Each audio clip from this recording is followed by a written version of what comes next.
तो ये हुआ है काम। एक कमरा वो है, एक ये है, एक ये है, एक ये है। इसके पीछे ये गुसलखाना और उसके पीछे भी एक गुसलखाना है। 2 कमरे हैं, 16 ऐसे लंबे, 12 ऐसे। तो ये है बरामदा। बरामदे का एक पिलर भर दिया था कल, ये 3। अभी एक बीच वाला रहता है, ये भरते हैं। अभी जो है ना ऊपर चुनाई भी शुरू हो जाएगी कल। अभी इनका इसका कुंज लगा रहा हूँ, तो सुबह इंशाल्लाह ऊपर का चुनाई भी इसको भराई करते हैं। तो ये हमारा काम यहाँ तक पहुँचा। फिर आ गया नक्शे में फ़र्क।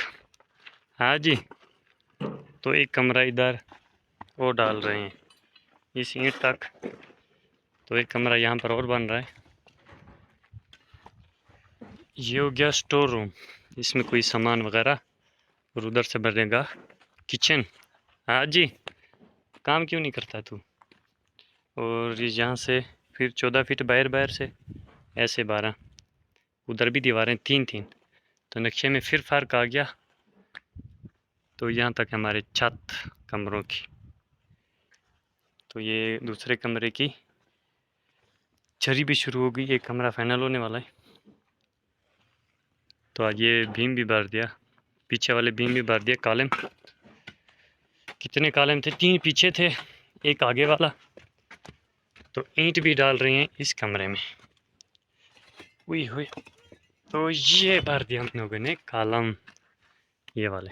तो एक सरिया इसमें ऐसे दिया, 1 फीट वाला, और एक यहाँ से यहाँ तक ठोक दिया दीवार में। ये हो गया मजबूत। उसमें भी दिया, वो आखिरी किनारे वाले में भी दिया। तो इधर से देखें तो रास्ता बहुत ही तंग है, रेत भी पड़ी हुई है, बजरी भी पड़ी हुई है, ईंट भी पड़ी हुई है। तो काम हमारा बहुत ही स्लो है।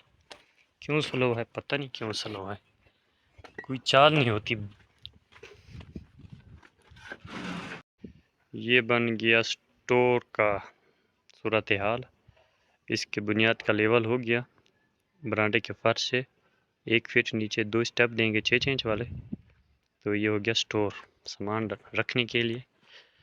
तो बाकी किचन, ये है किचन। किचन की खुदाई हो रही है, तो सुबह इंशाल्लाह इसकी भी बुनियादें भरेंगे। ये दीवार सीधी हो गई और ये बची हुई है इस बांस वाली। तो परसों वाले दिन ये भीम का चाल भी बनाएंगे। तो ये है आखिरी स्टॉप छत का।